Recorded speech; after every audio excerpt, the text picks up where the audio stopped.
Olá, meus alunos, mais uma vez aqui com vocês, dando continuidade ao nosso conteúdo.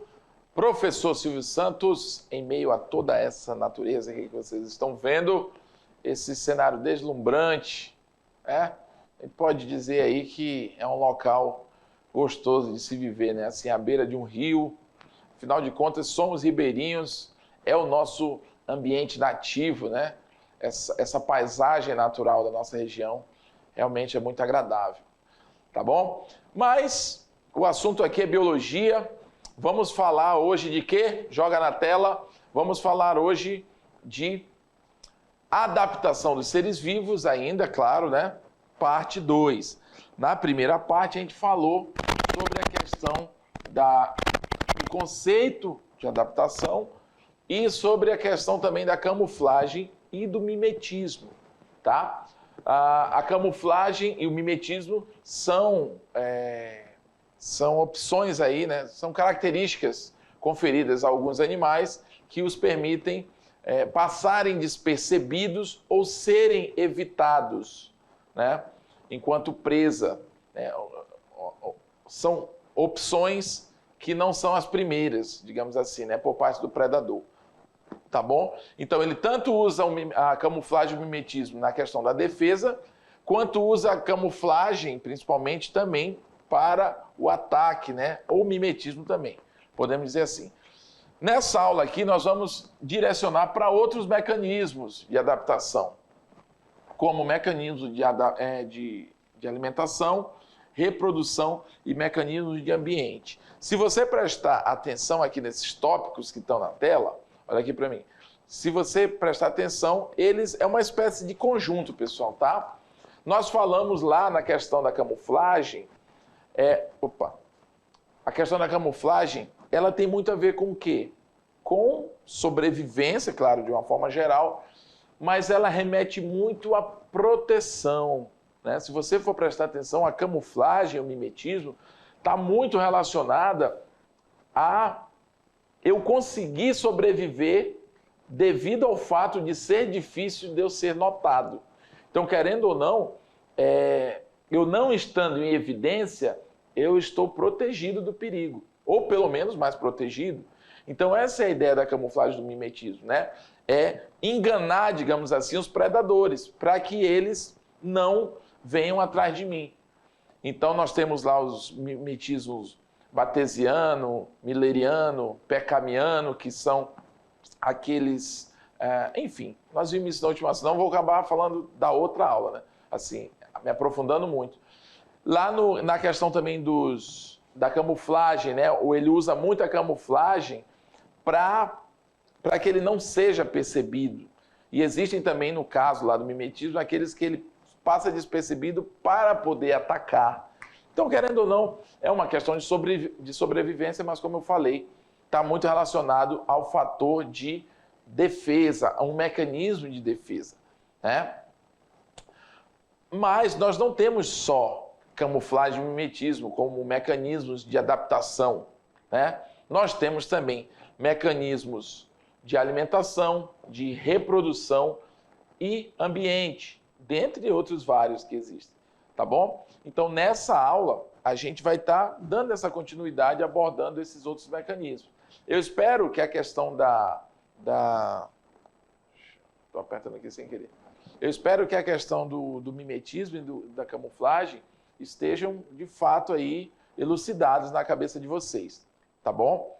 O mimetismo é o quê? É aquele indivíduo que, evolutivamente falando, ele passa a se parecer com outro, pois essa semelhança lhe dá vantagens, né?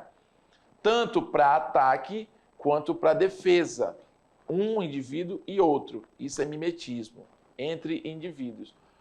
Quando eu tenho semelhança entre o indivíduo e o ambiente, aí eu tenho o uso da camuflagem, a característica de poder me camuflar, tá bom? Então, são diferenças básicas que te ajudam muito a desenvolver uma resposta, se for algo nesse sentido, tá? Da diferença entre um e outro. Agora, joga na tela, vamos continuando aqui os nossos tópicos dessa aula de hoje, tá? Alimentação, reprodução e ambiente, tá? Vamos a alguns mecanismos de adaptação dos seres vivos. Lembrando para vocês que a adaptação é um conjunto de desenvolvimento que o indivíduo precisa, é um conjunto de ações, né, que o indivíduo precisa desenvolver para sobreviver em um determinado ambiente. Isso significa que ele está se adaptando. Então aqui a gente já começa com uma cena clássica, digamos assim, de uma espécie de camuflagem natural, né, que é o jacaré. O jacaré, crocodilos e gaviais são capazes de manter-se muito tempo quase submersos, ou seja, além da questão da camuflagem dele lá, né, o que acontece? Eles têm mecanismos, pessoal, que permitem eles manter-se muito tempo quase submersos. Pois o quê? Os olhos e as narinas estão aonde? Localizados na parte de cima do crânio. Isso aconteceu, pessoal, à toa? Não. Isso foi uma exigência, digamos assim, que evolutivamente essas espécies tiveram que desenvolver essa característica e com o passar do tempo, mantê-las para elas poderem sobreviver nesse tipo de ambiente. Então, os olhos e as narinas sendo localizadas na parte de cima do crânio, aqui no caso do jacaré, né, os gaviais e os crocodilos, permite o quê? A respiração e o espreitamento da presa. O que é o espreitamento, pessoal? Aquela observação miúda, né? Ele fica ali discretamente, apreciando a presa, estudando o momento certo para o ataque, tá? Então, são questões aí adaptativas para a sobrevivência, né? Essa questão da narina dele e o olho dele serem aí na parte de cima do crânio. Mas vamos lá. Mecanismos de alimentação. Bom, interessante eu falar isso aqui junto com essa imagem, por quê? Porque é o seguinte, pessoal, depois que a gente conversar sobre isso aqui na aula, você vai perceber o quanto as informações, muitas vezes, estão ali na nossa frente, mas a gente, por às vezes falta de um determinado conhecimento, ou falta até mesmo de um raciocínio sobre um determinado assunto, né? Você acaba não obtendo a resposta. Você poderia muito bem deduzir o porquê de muita coisa se você parar para observar. É claro que eu não vou, dificilmente você vai estar olhando para uma ave, olha, a cor dela é assim porque ela precisa se proteger no mato. Você não vai ficar analisando essas características do animal. Mas a partir do momento em que a gente observa algumas características pitorescas que muitas vezes tornam um determinado indivíduo único, né, uma espécie única que tem aquela característica, aí você vai passar a deduzir melhor o porquê daquela morfologia, né? Então, mecanismo de alimentação. Ó. Por exemplo, a gente tem aqui o formato do bico, né? O bico é por onde, pessoal? É o que acontece pelo bico de uma ave, por exemplo? É a boca, né? É por onde, é o equivalente à nossa boca. É por ali que ela se alimenta. Então, olha que interessante. A espécie dela tem um determinado alimento, um tipo de alimento. E esse alimento, ele exige determinadas características para ele ser quebrado, para ele ser digerido, para ele ser aberto, enfim. E o que vai acontecer? O corpo, né, a morfologia do animal ou do ser vivo que vai se alimentar daquilo, é preciso ser adaptada para conseguir lidar com aquele alimento, né? Então, baseado nisso, olha que interessante, lembrando o conceito da seleção natural, lá, de que o meio seleciona os indivíduos que têm habilidades para sobreviver nele. Baseado no conceito da seleção natural, só vão sobreviver em determinados ambientes aqueles seres que tiverem anatomicamente adaptados para aquele tipo de alimentação. No caso aqui é porque eu estou falando de alimentação, tá? Mas existem vários outros fatores. Aí você pode pensar assim, já eu faço a observação, eu preciso só concluir uma coisa e volto nesse exemplo que eu ia dar. Aí você vê aqui, ó, o bico da arara, né? A gente tem aqui, acho que é uma arara canindé isso aqui, né? O bico da arara, ou do papagaio, dos psitacídeos, que tem esse mesmo formatinho assim, né? Eles são ganchos assim para baixo. Esse tipo de alimento, esse tipo de bico, ele está adaptado, essas espécies, veja bem, não é que exatamente as espécies nasceu sem esse bico e ela desenvolveu o bico. Isso acontece? Acontece, mas com o passar de milhões de anos, tá? Uma vez que essa espécie está estabelecida com esse formato, automaticamente ela passa a ter vantagens em cima daquelas que não têm essa característica. Ou seja, pode existir outras aves que queriam se alimentar da mesma coisa que essa daqui se alimenta, mas ela não tem o mesmo tipo de mecanismo. Então a tendência dela é o quê? Ou migra para outras regiões, né?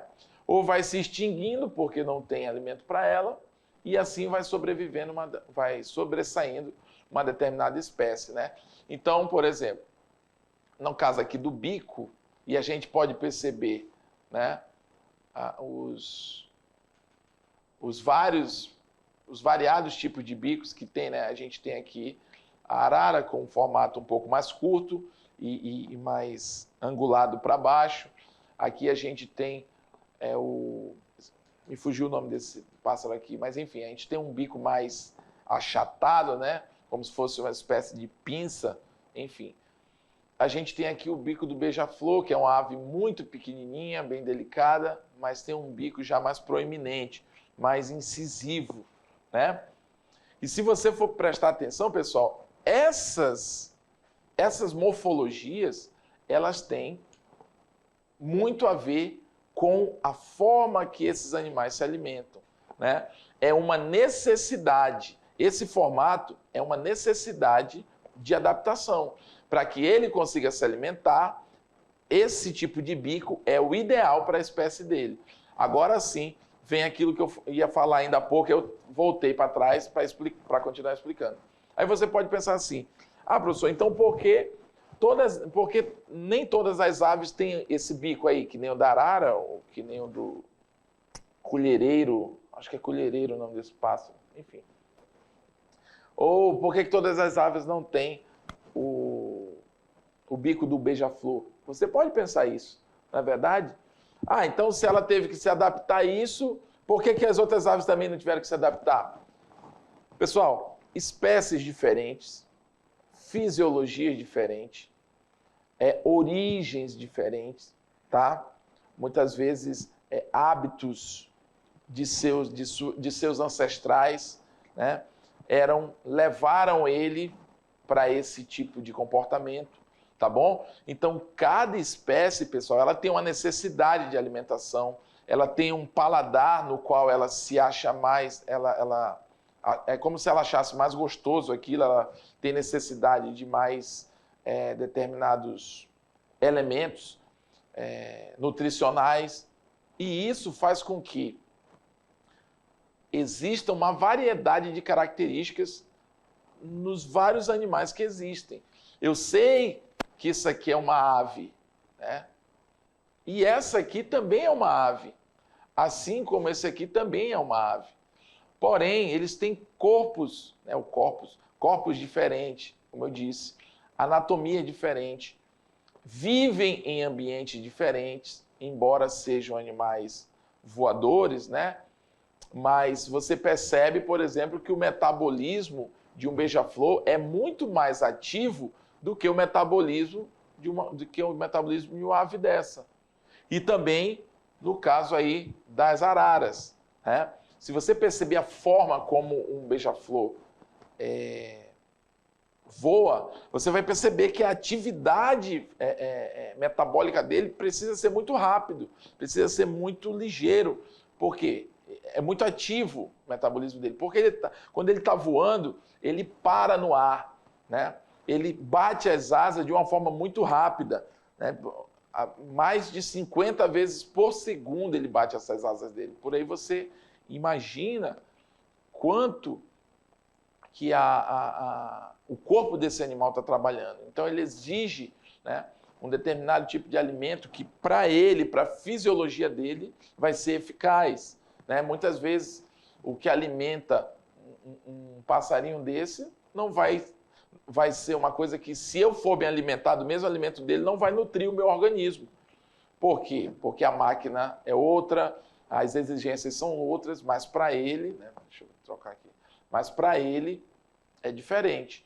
Então, o bico do beija-flor, ele vai lá dentro da florzinha para coletar o néctar, né? Para coletar o néctar dessa flor, que ele se alimenta. Olha aí, olha como é interessante, o bico, né? Joga na tela aqui para mim, por favor, para eu fazer um desenho aqui. Eu vou botar aqui, ó. Eu vou desenhar uma florzinha bem aqui.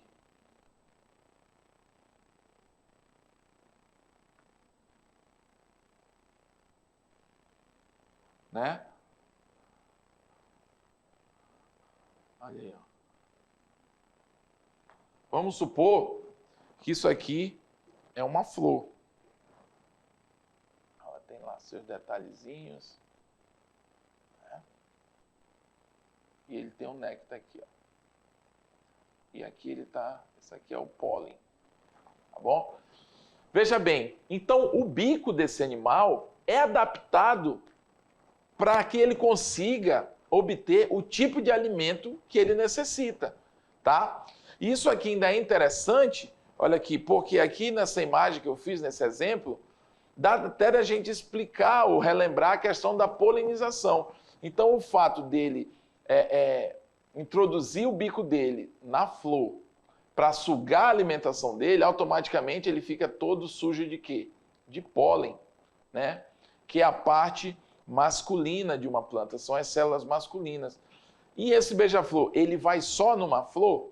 Não, ele vai em outras. Então ele acaba espalhando esse material masculino, gametas masculinos, ele leva para outras flores.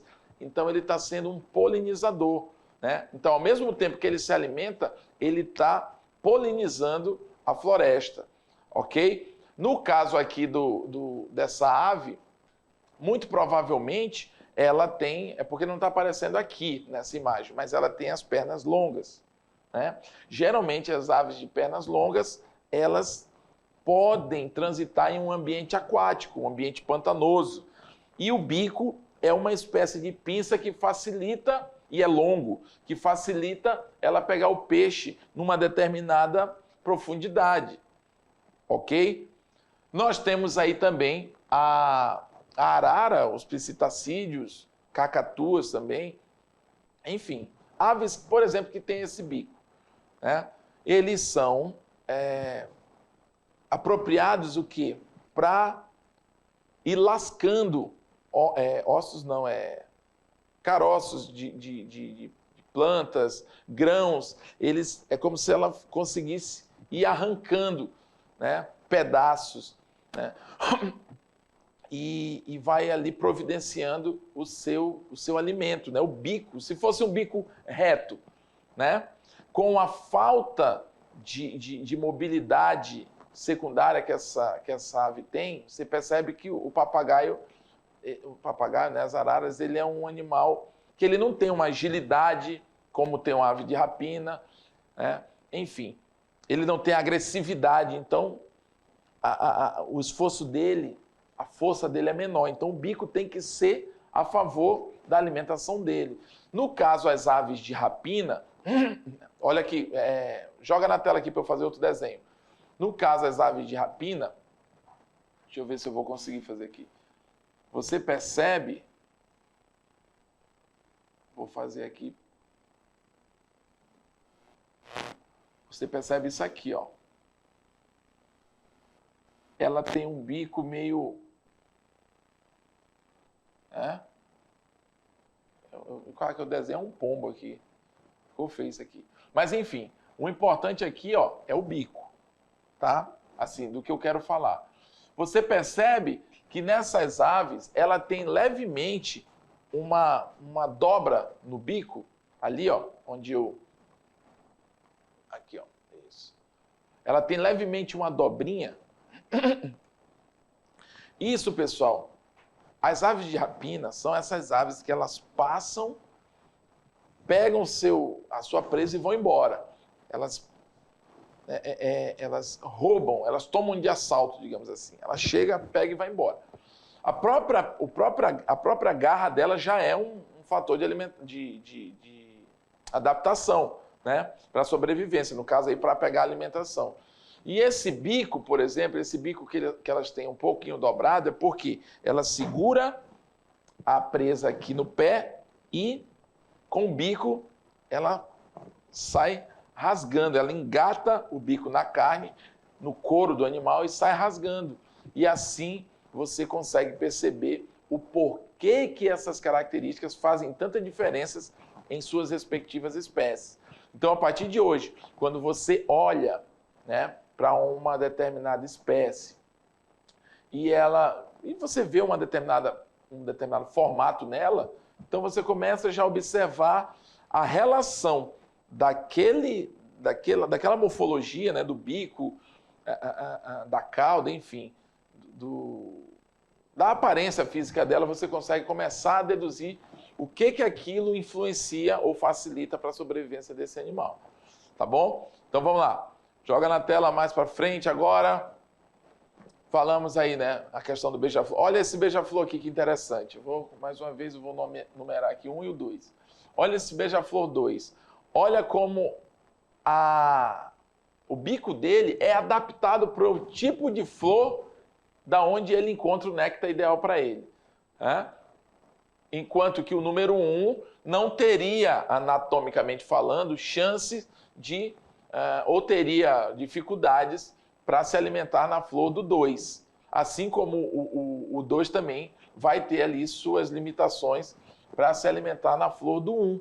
Então você percebe que são mecanismos de alimentação que se adaptam para o tipo de alimento que esse animal precisa. Formato e disposição dos dentes, ó. Herbívoros e carnívoros são diferentes. O carnívoro, ele vai morder carne, ele vai comer algo consistente. Logo, a dentição dele precisa ser mais firme, mais incisiva, né?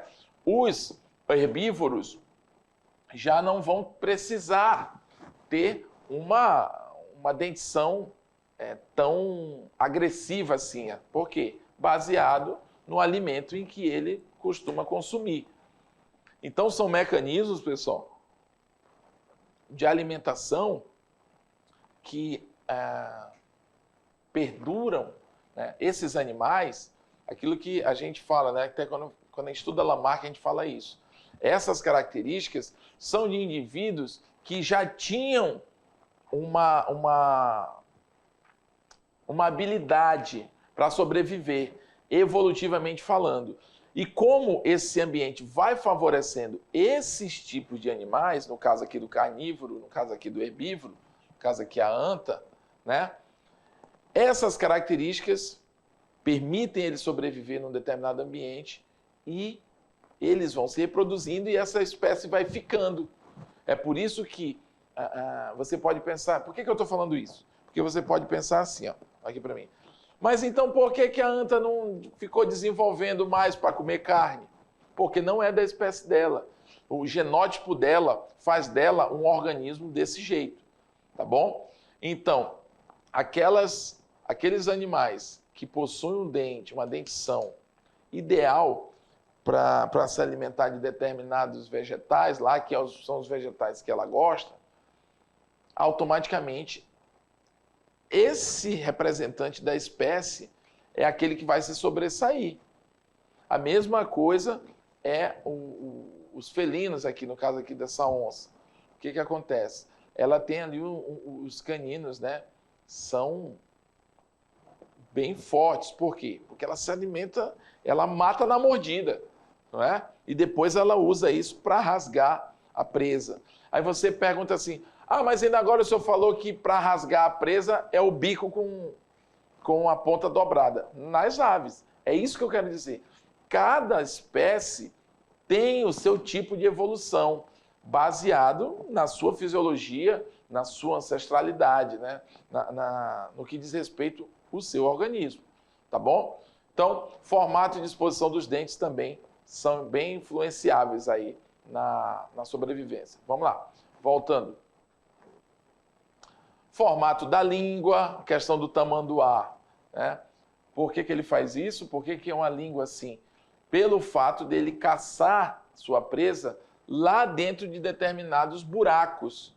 Então, além do focinho dele ser adaptado para ele conseguir chegar o mais próximo possível da presa dele, né? De repente numa toca, alguma coisa assim, ele tem essa língua que, por exemplo, entra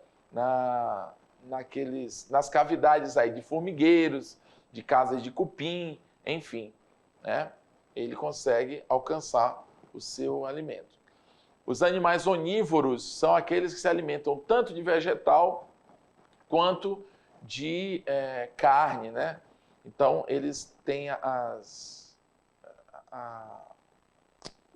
uma característica assim de comer tudo. A gente fala popularmente, quando é onívoro, o que der, o que agradar a ele sai comendo, tá bom?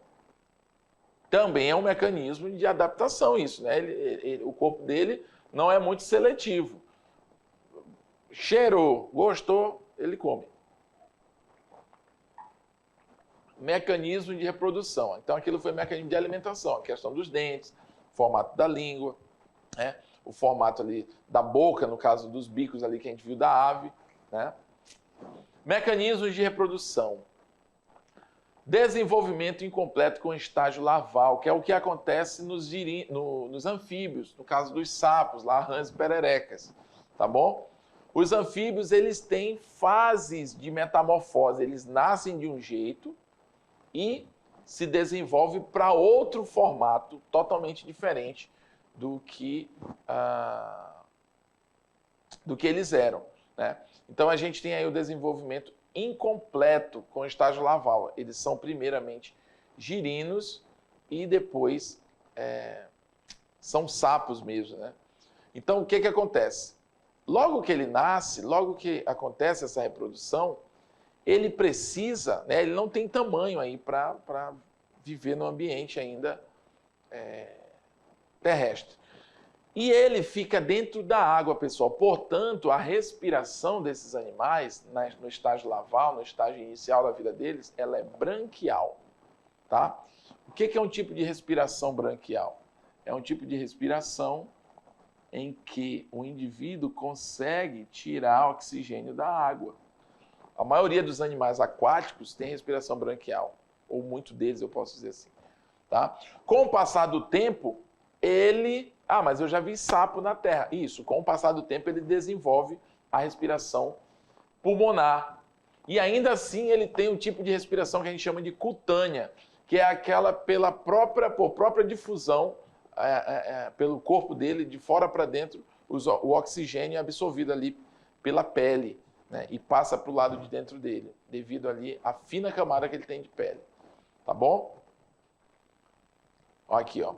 Aqui eles estão, o machinho e a fêmea, no amplexo. O que é um amplexo? O amplexo é esse movimento de acasalamento dos animais. No momento do amplexo, ele estimula o quê? A liberação de óvulos de gametas femininos. Automaticamente ela vai, como é que eu vou dizer, expelir esses óvulozinhos dela, esse material feminino, né, gameta. O sapo vai lá e também,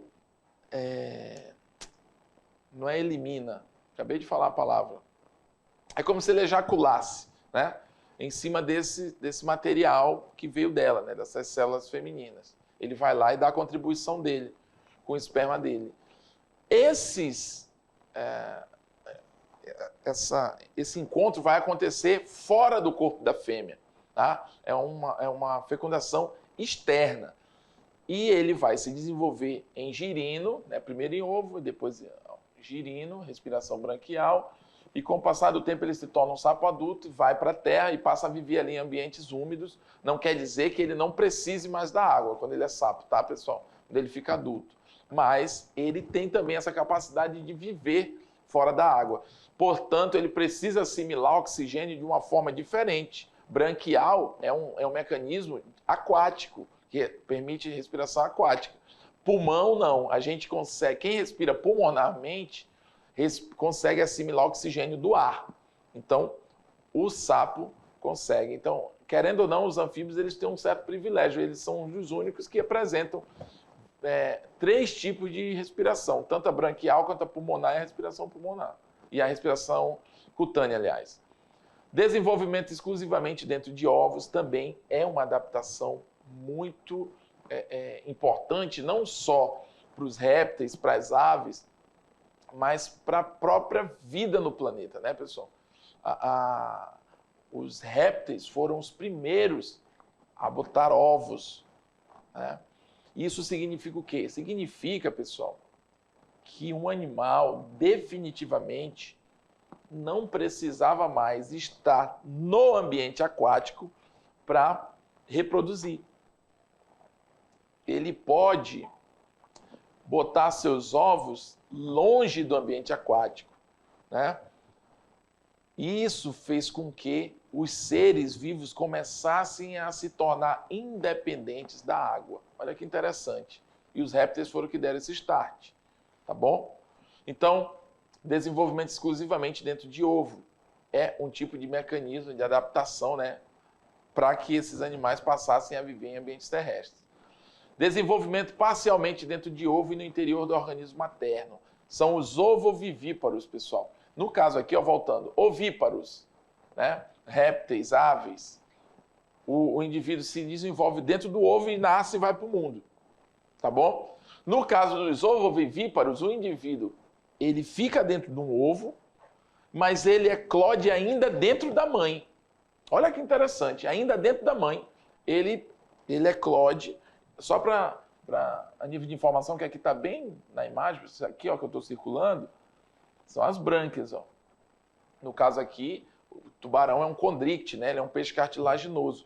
Então essas brânquias elas ficam expostas. Tá? É por aí que ele promove aí a troca do oxigênio no ambiente aquático, a assimilação do oxigênio. Tá? Nos osteíctes, essas brânquias ficam por baixo dos opérculos, aqueles ossos que tem ali do lado da cabeça do peixe. Mas enfim, isso aqui foi só uma informação a mais aqui. Tá? Então os ovovivíparos, eles nascem em ovos, mas ainda dentro da mãe, e ficam ali um tempo se desenvolvendo. No caso do tubarão, tem uma curiosidade que os próprios irmãos, ainda dentro da mãe, eles começam já uma crise de sobrevivência. Pode haver já uma predação, né? Uma espécie de canibalismo ali entre eles mesmos, ainda dentro do corpo materno. Desenvolvimento exclusivamente no interior do organismo. Ó. Mamíferos placentários, por exemplo, somos nós. Aqui a gente tem, né, o peixe-boi e o homem aqui. A gente se desenvolve totalmente, pessoal, dentro da nossa mãe, né? E a placenta é o que vai permitir a passagem de nutrientes da mãe para o embrião, né? Para o feto lá. Mecanismo de ambiente.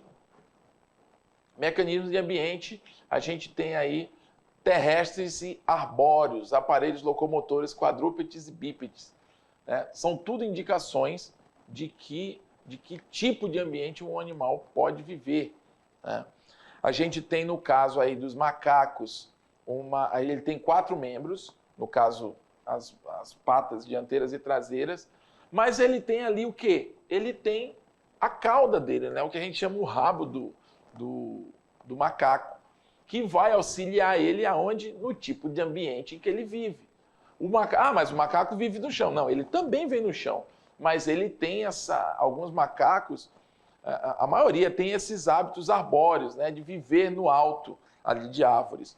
No caso, a gente tem também aqui a galinha, né, os galináceos, que são ratitas. Dentro das aves, pessoal, a gente tem as ratitas, que são aquelas que não voam, né? Se você pegar uma galinha e jogar ela de uma certa altura, ela vai amenizar a queda dela ali, pode suavizar, mas ela não sai voando, né?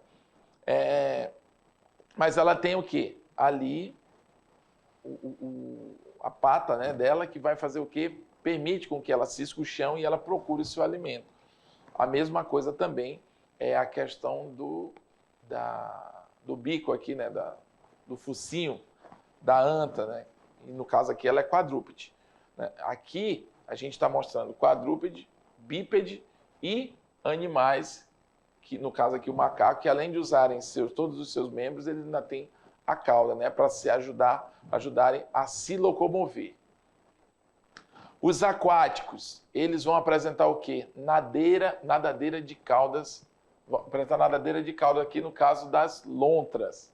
São animais um tanto exóticos, né, pessoal? Se você se deparar com um desse aí, realmente é um pouco assustador. Mas a gente, do ponto de vista biológico, são seres muito fofinhos, né? Aéreo, as asas do morcego, né? Quando são mecanismos que permitem a um determinado indivíduo, né, sobreviver em determinadas condições. Nesse caso aqui, a asa do morcego é um tipo de mecanismo desenvolvido por um grupo de mamíferos. Lembra da autapomorfia? O que é autapomorfia, pessoal?